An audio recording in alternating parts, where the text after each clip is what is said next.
Ooh. Oh, what's going on, everybody? Welcome to another episode of the AMS Podcast. I'm your host, Adrian Michael Soto, discussing things about films, past, present, and future.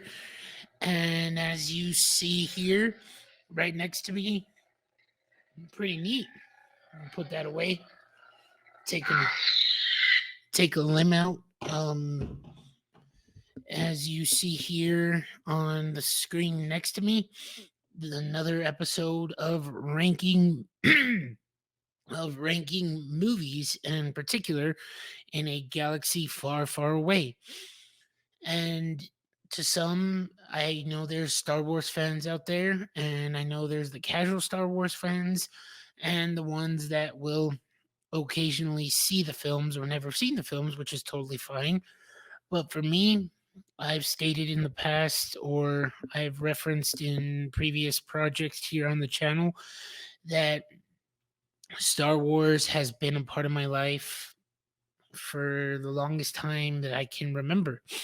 And basically, it's one of those that has led to the fact where if it wasn't for my aunt on my mom's side of the family for giving me those golden VHS original trilogy of the Star Wars films, I don't think I ever would have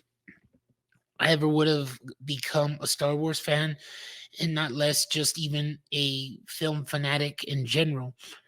And as I rank them, there is a total of 11 films, and I'll explain.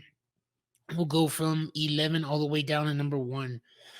And for the most part, it's in the sense of I've enjoyed each of these movies in different ways and at the time of the release. And like I said, I don't, if you've seen what I've done thus far on this channel, I don't hate films.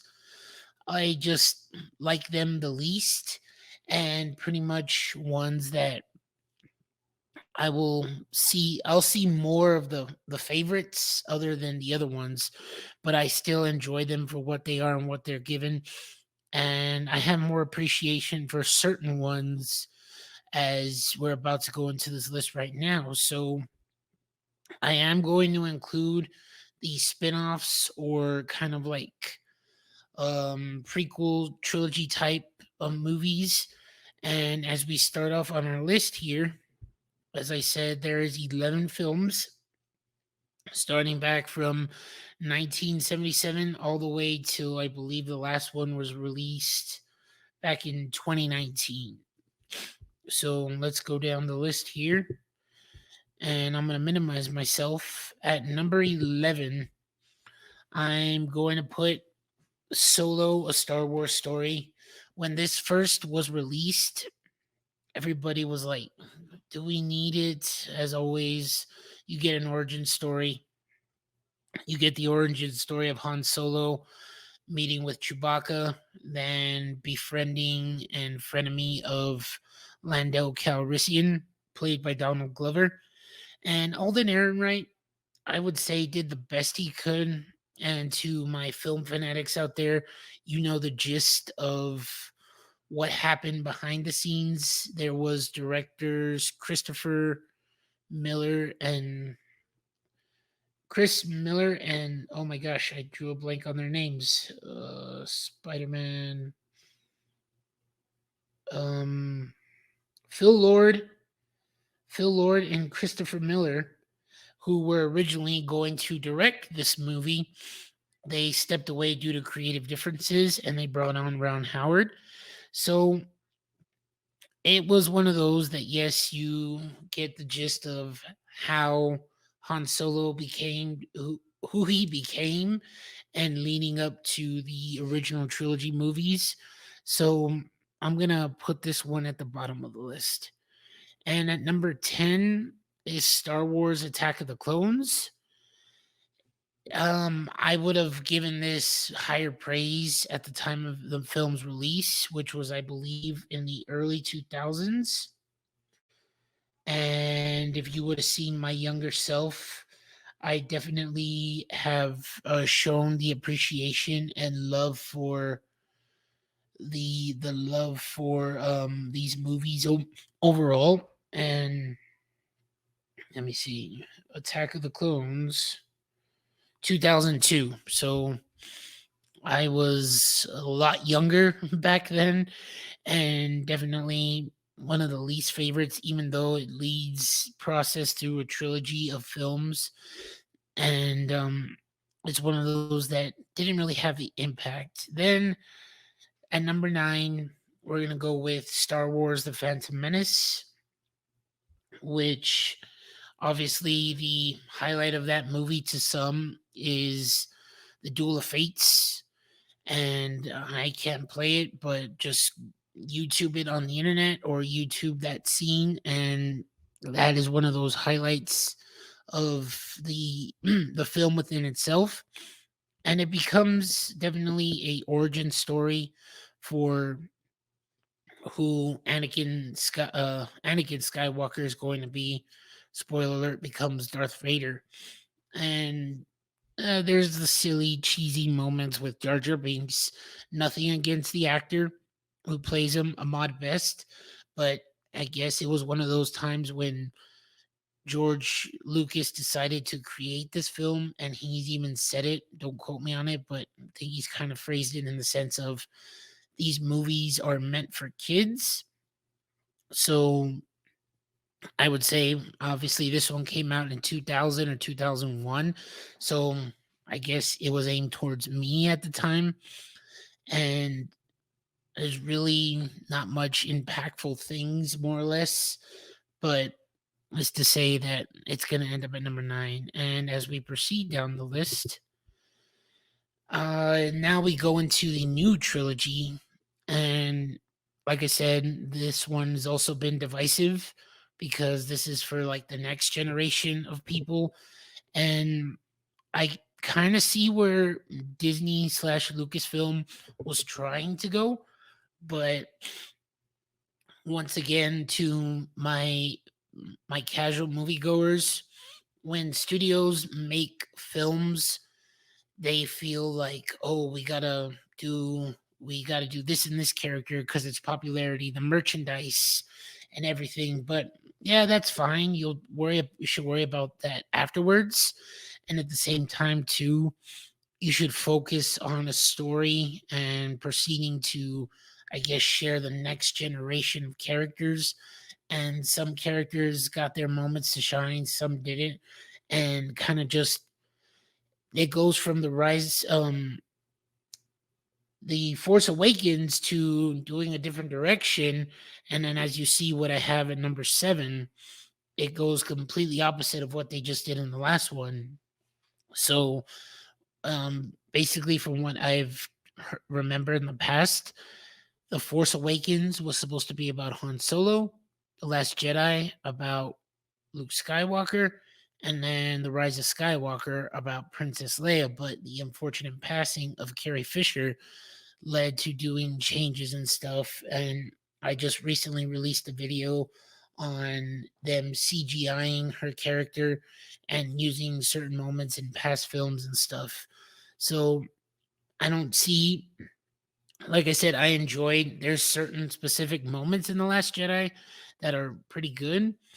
And it's definitely one of those that is going to be at number 8. And then at number 7, it concludes this new trilogy, or this new trilogy in some sort. And it basically just leaves the sense of it being not so impactful, or leaving open end to possible storytelling, and maybe they'll figure things out and r- not focus on the Skywalker um lineage per se. And I still enjoyed it. I felt it was an okay ending to this trilogy, nothing too impactful. Like I said, I'll go more into detail of the other films that are on the top tier for me, but Rise of Skywalker is one of those that um is one of those that's going to be at number 7. And at number 6, we have the conclusion to the prequel trilogy. And why I have it at this as opposed to the other two is to my Star Wars fans out there. Um, if you haven't watched it, I would recommend watching the Clone Wars animated series, and it goes in between Attack of the Clones and Revenge of the Sith, which is right here at number 6. And the reason being is because you get a little more understanding and it gives you appreciation for it just a little bit, just by an inch. And in the sense of it wanting to just give you the story of how Anakin eventually does become Darth Vader, but you go you have the appreciation for Ewan McGregor's Obi-Wan Kenobi, Padme, all the Jedi, and definitely one of those where I think I referenced this in a video, or if I haven't yet, when um he gets announced as his new name, Darth Vader, and you can, excuse me, you can look it up of Gen Y, the younger generation, Gen X, Gen Y, I think they call them now. Um, Seeing that certain moment, because you have the infamous moment of Darth Vader telling Luke, "I am your father." You have Emperor Palpatine saying, "Rise, Darth Vader." So I would say, and then especially another important scene for me, or kind of pretty cool scene, is Obi-Wan and Anakin fighting for the first time in a certain moment where they get to shine, or just an action type scene. Another impactful, or yeah, and cool moment done by John Williams, who I will say is one of my favorite musical composers, because I'll probably do an episode one day of the many films that he's done, hence all of these movies that you've seen thus far. So I'm going to put Revenge of the Sith at number 6. And now, as we go into the top 5, I'm giving love to The Force Awakens because, yes, once I first saw it, thought it was cool, the new characters and everything. And to some who have already seen it, didn't really like it. They just basically said it's exactly like the original 1977 film, but there was different moments and different takes where I would say they paid homage to the certain films themselves, and kind of just the storytelling and reintroducing Harrison Ford's Han Solo, Chewbacca. One of the special moments is, and I love watching it, is when you see Han Solo and Chewie entering the Millennium Falcon, and he says, "We're home." It's special in the trailer, or special when you see it on trailer, and especially in the film. Then the return of the Millennium Falcon, having something like Kylo Ren. Yeah, it's a mix between Darth Vader and, as you just saw in the beginning of this video, his three his three lightsaber. It's a little mix between Darth Vader and Darth Maul. So definitely one that kind of left me intrigued, and just, I guess, the different storytelling and the way I hoped they would have gone. But like I said, they just, and then BB-8, loved the brand new introduction of BB-8, the robot, and it was just really cool to see. And that's why I kind of enjoyed it. I would say, obviously, as you've seen, I give this higher praise than the other two. I still enjoyed the other two, but I just like this one a little bit more. Now we're going to the Mount Rushmore of films, and at number 4 is Return of the Jedi. And to some who don't know, George Lucas directed the first film in 1977, aka A New Hope, then was a producer on Empire Strikes Back, and decided to come back to do this one. And as some of you may have seen or known in the past. It was basically to um I guess, a finale, and knowing that there was going to be future movies to come down the road. And for the most part, you get the silliness of it because the Ewoks are okay, or they're not okay. They were fun to see, and it's that heartfelt, the fun of Luke trying to save Han because he's been captured by Jabba the Hutt. Then the classic moment between the father and son in fighting in the lightsaber duel. Overall, I would say I give this higher praise than the previous iterations of these films. And now the final three. And as we proceed here, at number three, I'm gonna minimize it here. At number three, I'm gonna go with Rogue One. And Rogue One is another spin-off movie, but it is in between Episode 3, Revenge of the Sith, which leads into the 1977 Star Wars, aka A New Hope. And the reason why I give it high praise is it doesn't deal with any of the characters from any of the films. They get referenced or shown, and basically it's a movie based in the Star Wars universe. And to those who haven't seen it, the premise of it is a group of rebels or people fighting with the Rebel Alliance, and they try to steal the plans of the Death Star, which we'll see later what happens in the as you probably see where I'm standing or sitting right here, of the what leads to the original film. And it was just very cool to see. I enjoy the gist of just war movies in general, and then especially when you combine it with science fiction, fantasy, and the storytelling of it, and overall really good actors in it.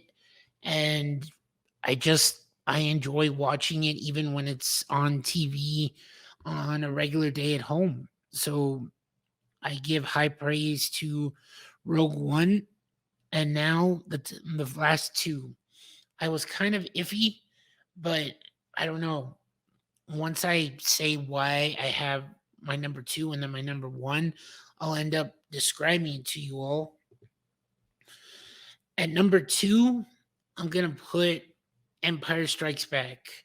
And a lot of movies nowadays get compared to The Empire Strikes Back because it, as some of you have obviously seen the movie, it leaves on a cliffhanger. And oh, that movie's as good as The Empire Strikes Back, or that movie left you on a cliffhanger like The Empire Strikes Back.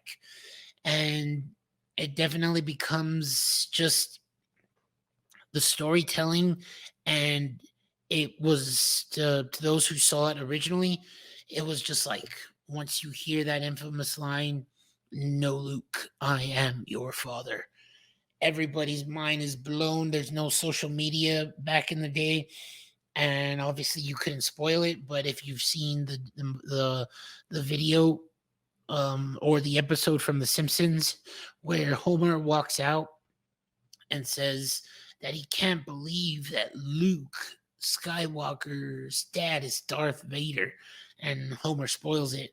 But just it goes a whole 360 from what the very first Star Wars film started out with, and introducing new planets, characters, the moment where Han Solo and Leia kiss, and to just a little behind the scenes critique that when you see the moment they kiss and Princess Leia says, "I love you," supposedly that was improvised by Harrison Ford.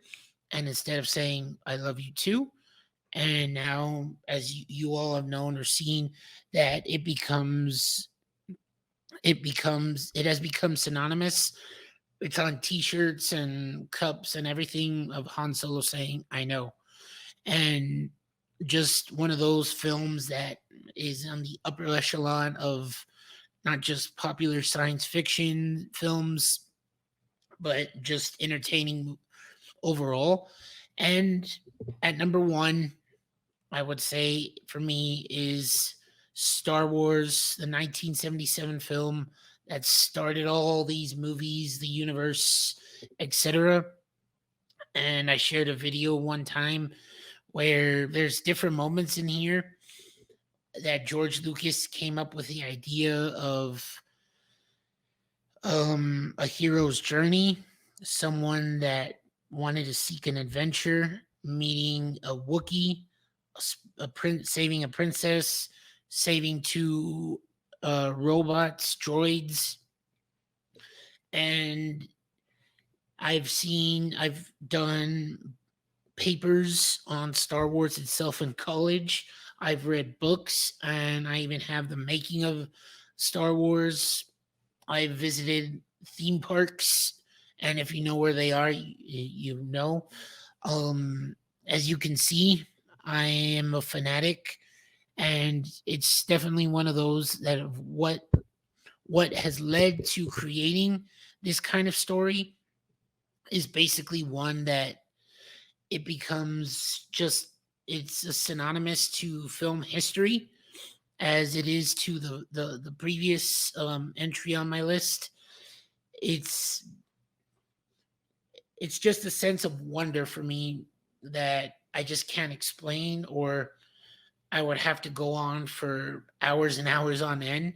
But I don't want to leave you all here. I just wanted to give you this list of rankings, and it's definitely one that I would say is if you were to tell me, I get asked this question sometimes and it becomes a thinker. I would say I would put Empire Strikes Back in the original 1977 Star Wars in a greatest movies of all time list.